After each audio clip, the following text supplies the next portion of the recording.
Hi hello friends. வீடு எப்போவுமே பளபளன்னு இருக்கணும். வீட்டு வேலை செய்கிற அலுப்பு நமக்கு தெரியவே தெரியக்கூடாது. நான் சொல்கிற டிப்ஸை ஃபாலோ பண்ணுங்கள். கஷ்டமே தெரியாமல் வீட்டு வேலையை ஈஸியாக செய்யலாம். வாங்க வீடியோக்குள்ளே போகலாம். நாம் என்ன தான் பார்த்து பார்த்து அடிக்கி வச்சாலும் க்ளீன் பண்ணாலும் அடுத்த நிமிஷமே நம்ம கட்டினதும் நம்ம பெற்றதுகளும் சேர்ந்து வீட்டை ஒரு கொலாப்ஸ் பண்ணிடுவாங்க. இது எல்லா வீட்லேயும் நடக்கிறது தான். ஸோ இதுக்காக ஒரி பண்ணிட்டு இருந்தீங்கன்னா உங்களோட ஹெல்த்து தாங்க வேஸ்ட் ஆகிரும். ஸோ வீட்டு வேலைங்கிறது ஒரு ரொட்டேஷன் ஒர்க்கு தான் அப்படிங்கிற லாஜிக்கு மட்டும் நீங்கள் புரிஞ்சுக்கோங்க. டென்ஷன் ஆகாதீங்க. அப்பப்போ என்னென்ன ஒர்க் பண்ணணுமோ அதை நீட்டாக பண்ணுற மாதிரி பார்த்துக்கோங்க. நம்ம மைண்ட் அளவிலும் மனசளவிலும் ரொம்பவே ஹாப்பியாக இருந்தோம் அப்படின்னாலே வீட்டு வேலைங்க செய்கிற அலுப்பு கண்டிப்பாக நமக்கு தெரியாது. ரொம்ப ஜாலியான மூடில் வீட்டு வேலை செய்கிற டைம் போகிறதும் தெரியாது. கரெக்டு தானேங்க? ஃபஸ்ட்டு மெயினாக நீங்கள் ஒரு கிச்சனுக்குள்ளே போனாலும் சரி, வீட்டை க்ளீன் பண்ண ஆரம்பித்தாலும் சரி, டைம் செட் பண்ணுங்கள். 1 minute சேலஞ்ச், இல்லைனா உங்களுக்கு நீங்களே ஒரு 5 minutes சேலஞ்ச் செட் பண்ணிவிட்டு அந்த ஒர்க்கை அதுக்கு உள்ளாடி முடிக்கணும். முடிச்சுட்டு நீங்களே ஒரு பிரேக் எடுத்துக்கோங்க. ஜாலியாக அந்த டைம் ஒரு ஜூஸோ டீயோ ஏதோ சாப்பிட்ற மாதிரி பார்த்துக்கலாம். அந்த மாதிரி நீங்கள் மைண்ட் செட் பண்ணிட்டீங்கனாலே ஒர்க் பர்டன் உங்களுக்கு ரொம்ப தெரியாதுங்க. ஃபஸ்ட்டு நம்ம வீட்டில் உள்ள பசங்கள்கிட்டையும் சரி, ஹஸ்பண்டையும் சரி, நம்மளே அதை ஒரு ரூலாகவே சொல்லிடலாம். வெளியே இருந்து வீட்டுக்குள்ளே வர்றப்ப செருப்பெல்லாம் ஸ்டாண்டில் நீட்டாக எடுத்து வச்சுட்டு வாங்கன்னு சொல்லுங்கள். அப்போ அது ஒரு வேலையாகவே நமக்கு இருக்காது. நெக்ஸ்ட்டு நம்மளுமே கிச்சன்லேயே இருந்தாலும் சரி, ஃப்ரிட்ஜ்லேயே இருந்தாலும் சரி, ஒரு பொருளை எடுக்கிறோன்னா எடுத்த இடத்துல கண்டிப்பாக வைக்கணும். இந்த ஹேபிட் ரொம்ப இம்பார்ட்டன்ட்ங்க.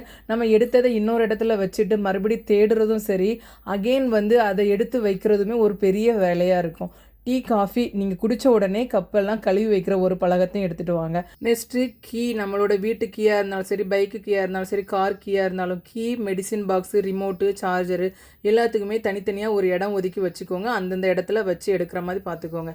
ஏன்னா நம்ம அங்கங்கே இப்போது டிவி டேபிளில் கொண்டு வைக்கிறது, தையல் மிஷினில் வைக்கிறது, லேப்டாப் டேபிளில் வைக்கிறது, அப்புறமா அது தேடுற மாதிரி இருக்கிறது, அப்புறம் அங்கங்கே குப்பையாக போட்டு வைக்கிற மாதிரி இருக்கும். கீ எல்லாம் நிறைய வீட்டில் பார்த்தீங்கன்னா நிறைய கீ, அதுக்கெல்லாம் ஒரு ஆங்கர் ப்ராப்பராக செட் பண்ணுங்கள். இல்லைனா அதுக்கு தனித்தனியாக ஒரு பாக்ஸ் வாங்கி நீங்கள் யூஸ் பண்ணுற மாதிரி பார்த்துக்கோங்க. இதில் நமக்கு பாதி நேரம் வேலையே இது மிச்சமாயிரும். தேடுற வேலை, ஹஸ்பண்ட் பைக்லேயோ கார்லேயோ போய் உட்காந்துட்டு தான் ஏன் அந்த கீ எடுத்துகிட்டு வாடின்னு அங்கேருந்து ஒரு குரல் வரும். நம்ம அந்த 5 நிமிஷத்தை தேடுறதுக்குள்ளே இருக்க பதட்டம் இருக்கே, தேவையில்லாத பதட்டம், அதை நம்ம ப்ராப்பராக செட் பண்ணிக்கலாம். ஈபிங்க நம்ம வீட்டில் ஒரு ரூமில் லைட்டு ஃபேன் எல்லாம் யூஸ் பண்ணுறோம் அப்படின்னா கரெக்டாக நம்ம ஆஃப் பண்ணிட்டு தான் வெளியே போகணும். அதே மாதிரி சார்ஜ் போடுறோம் ஃபோனுக்கு அப்படின்னா ஃபோன் நம்ம ரிமூவ் பண்ணுறப்பே சுவிட்ச் ஆஃப் பண்ணணும்.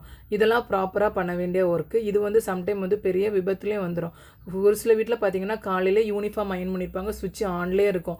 மத்தியானம் 2 மணி 3 மணி வரைக்குமே ஆன்லேயே இருக்கும். அதெல்லாம் ரொம்பவே டேஞ்சர். ஸோ ரொம்ப கவனமாக அதை யூஸ் பண்ணுறதுக்கு நம்ம ப்ராப்பராக ஆஃப் பண்ணிவிட்டு எடுக்கிற மாதிரி ஒரு ஹேபிட்டையும் வச்சு. நெக்ஸ்ட் இப்போ ஒரு வீடுன்னு எடுத்துக்கிட்டிங்கன்னா மாமியாருக்கு ஒரு ரூம் இருக்கும், பசங்களுக்கு ஒரு ரூம் இருக்கும், நமக்குன்னு ஒரு ரூம் இருக்கும். அந்த யார் ரூமில் என்னென்ன திங்ஸ் இருந்தோ அதை அந்தந்த ரூமில் எடுத்திங்கன்னா அங்கேயே கொண்டு வைக்கிற மாதிரி மைண்டை செட் பண்ணிக்கோங்க.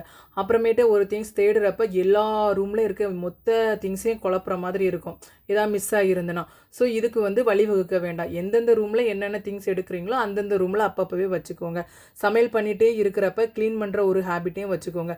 அடுப்பில் அதே மாதிரி பால் பருப்பெல்லாம் வேக போடுறப்ப ரொம்பவே தண்ணி அதிகமாக வச்சு பொங்கி வழிகிறது, இந்த அலங்கோலமாக இருக்கும் கிச்சன் டாப்லாம், அந்த மாதிரி வேலைகளெல்லாம் ஸ்டாப் பண்ணிடுங்க.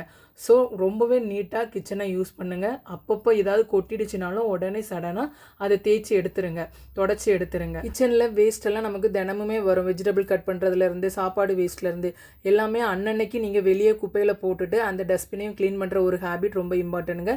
நீங்கள் பண்ணிட்டீங்கனாலே பெரிய வேலை உங்களுக்கு மிச்சமாயிரும். வாரத்தில் ஒரு நாள் தான் ஒரு சில வீட்டிலலாம் அந்த கிச்சன் டஸ்ட்பின்லாம் க்ளீன் பண்ணுவாங்க. அந்த மாதிரி வைக்காதீங்க. நித்தம் பண்ணிங்கன்னா அது பெரிய அளவு டேமேஜாக இருக்காது, அழுக்கும் ஆகாது, பெரிய நம்ம அதை ஸ்ட்ரெயின் பண்ணணும் தேவை இருக்காது. ஸோ சடனாக அன்னன்னைக்கு பண்ணிக்கோங்க. நெக்ஸ்ட் நம்ம அவுட்டிங் போயிட்டு வரப்போ ஒரு சில திங்ஸ் வாங்கிட்டு வருவோம். மந்த்லி ஒன்ஸு கிராசரி ஐட்டம் வாங்கிட்டு வரதா இருந்தாலும் சரி, மார்க்கெட் போயிட்டு வரப்போ ஃப்ரூட்ஸ் வாங்கிட்டு வரதா இருந்தாலும் சரி, வாங்கிட்டு வந்த உடனே அப்பாடியோ அம்மாடியோன்னு ஒரு இடத்துல போட்டுட்டு போய் படுத்துறாதீங்க. அப்புறம் அந்த வேலை அப்படியே முடங்கி போயிடும். வெளியே போயிட்டு வரப்போ ஏதாவது திங்ஸ் வாங்கிட்டு வந்தீங்கன்னா அப்பப்போ அதை க்ளீன் பண்ணி எந்தெந்த இடத்துல இப்போ ஃப்ரிட்ஜில் ஸ்டோர் பண்ண வேண்டிய பொருட்களை ஃப்ரிட்ஜில் வச்சுருங்க. நம்ம எந்தெந்த இடத்துல என்னென்ன வைக்கணுமோ, ஒரு ட்ரெஸ்ஸு புதுசாக வாங்கிட்டு வந்தீங்கன்னா அதை நீங்கள் டேக்லாம் கட் பண்ணி உங்கள் கபோர்டில் வைக்கிறதா இருந்தால் வச்சுருங்க. ஏன்னா அதை கொண்டு நம்ம ஒரு ஹாலில் தான் கண்டிப்பாக போட்டு வைப்போம். அது குப்பமாக தெரியும், அதுவே ஒரு பெரிய இரிட்டேட்டிங்காக இருக்கும் அப்புறமா நம்ம அந்த வேலையை செய்கிறப்ப. ஸோ சடனாக நம்ம வெளியிலேருந்து வாங்கிட்டு வர பொருளை அந்தந்த இடத்துல செட் பண்ணுற ஒரு மைண்டை வச்சுக்கோங்க. வீட்டு வேலைகளை பொறுத்தவரை அந்தந்த டைமில் நம்ம செஞ்சுட்டோன்னா அது ஒரு பேர்டனாகவே தெரியாதுங்க, ஒரு பெரிய தலைவலியாகவும் இருக்காது. ஸோ மைண்டு ரிலாக்ஸாக எப்போவுமே இருக்கணும்னா அந்தந்த டைம் அந்தந்த வேலையை செஞ்சு முடிச்சிருங்க. நெக்ஸ்ட்டு தேவையில்லாத பொருளை 1க்கு 2 வாங்கி வீட்டில் அடைக்காதீங்க. வீடு குடோன் கிடையாதுங்க. அந்த மாதிரி நம்ம வீட்டில் ஸ்டோர் பண்ணி வைக்கிறப்பவே அதை அடைச்சிக்கிட்டு ஒரு மாதிரி நீட்டாக இல்லாத மாதிரி தான் தெரியும். தேவைக்கு வேண்டிய பொருளை மட்டும் வாங்குங்க. அன்வான்ட் திங்ஸ் வாங்காதீங்க. தேவையில்லாமல் மணியும் வேஸ்ட்டு பண்ணாதீங்க. தேவையில்லாமல் அலங்கார பொருள்னு சொல்லிட்டு அங்கே இங்கேயே பார்த்த உடனே வாங்குகிற பழக்கம் உங்ககிட்ட இருந்தால் தயவு செஞ்சு அவாய்ட் பண்ணிடுங்க. அதுவும் நமக்கு ஒரு பெரிய பர்டனாக தான் இருக்கும். நம்ம வீடை வந்து அலங்கோலமாக தான் காட்டும். நெக்ஸ்ட்டு நீங்கள் ஒர்க்கிங் விமன்ஸ் இல்லை, வீட்டில் இருக்கிற ஹோம் மேக்கர் அப்படின்னா அன்னன்னைக்கு உள்ள துணியெல்லாம் அன்னன்னைக்கு வாஷ் பண்ணுற ஒரு ஹேபிட் வச்சுக்கோங்க. வீடு அப்போ ரொம்பவே ஒரு நீட்டாக தெரியுங்க. சேரில் எடுத்துக்கொண்டு போடாதீங்க. அழுக்கு துணியாக இருந்தாலும் சரி, வாஷ் பண்ண துணியாக இருந்தாலும் சரி, வாஷ் பண்ணிட்டீங்க அப்படின்னா உடனே மடித்து வைக்கிற ஒரு ஹேபிட் வச்சுக்கோங்க. அழுக்கு துணியாக இருந்ததுன்னா அன்னன்னைக்கு துவைச்சிருங்க கூடையில் போட்டு. சப்போஸ் உங்களுக்கு தினமும் வாஷ் பண்ண முடியலை அப்படின்னா 2 நாளைக்கு ஒருக்கானாலும் வாஷ் பண்ணி வச்சுக்கோங்க. அப்புறமா வாரத்தில் ஒரு முறை வீடை மாப் போடுற ஒரு ஹேபிட் வச்சுக்கோங்க. பெட்ஷீட்லேருந்து மேட்லேருந்து எல்லாமே வாஷ் பண்ணுங்கள். கிச்சனு பாத்ரூம் எல்லாமே டீப் க்ளீனிங் வாரத்தில் ஒருக்கா இல்லைனா 2 வாரத்தில் ஒருக்கா நீங்கள் டீப் க்ளீனிங் பண்ணிங்கன்னா ரொம்பவும் அசிங்கமாக தெரியாது. இப்போ திடீர்னு நம்ம வீட்டுக்கே யாராவது ஒரு கெஸ்ட்டு வராங்கன்னா அந்த டைம் கடந்து நம்ம வீட்டெல்லாம் நீட் பண்ணணுங்கிற ஒரு கொள்ள வேண்டாம். ஒரு சில பேர் எப்படி எடுப்பீங்கன்னு தெரியாது. எனக்கெல்லாம் வீடு நீட்டாக இல்லைன்னா கெஸ்ட்டு ஏண்டா வராங்கன்னு எடுத்துப்பேன். அதே இது வீடு நீட்டாக இருந்தால் ஜாலி பண்ணைக்கு வராங்க, நம்ம வெளியே போகலாம், ஜாலியாக ஃபேமிலி கூட என்ஜாய் பண்ணலாங்கிற ஒரு மைண்டு வந்தாலே நம்ம வந்து ரொம்ப ஹாப்பியாக இருப்போம் இல்லையா?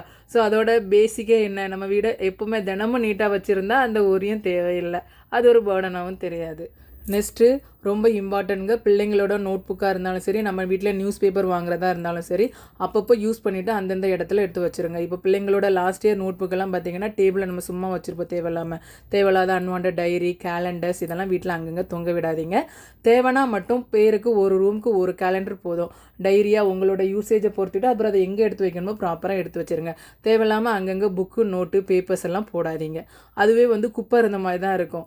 வீடை ரொம்ப க்ளீனாக இல்லாமல் காமிக்கிறதுல இது வந்து ரொம்ப இம்பார்ட்டண்ட்டாக இருக்கும். அந்த பேப்பர் நோட்டெல்லாம் போட்டு வைக்கிறது, இதை கவனமாக ஹேண்டில் பண்ணுங்கள். கடைசியாக பூஜை ரூம் வந்து எப்போவுமே க்ளீனாக வச்சுக்கோங்க. அது ஒரு கஷ்டமான வேலையே கிடையாது. துடைக்கிறது, கொள்வது அதெல்லாம் வந்து நீங்கள் சாமி எப்போல்லாம் கும்பிட்றீங்களோ அந்தந்த டைம் பண்ணிட்டீங்கன்னா அது ஒரு ஒர்க்காகவே நம்ம எடுத்துக்க வேணாங்கிறேன். தினமும் ப்ரேயர் பண்ணுங்கள், கடவுளுக்கு நன்றி சொல்லுங்கள். ரொம்பவே ஜாலியாக, ஹாப்பியாக, சந்தோஷமாக குடும்பத்தோடு இருங்க.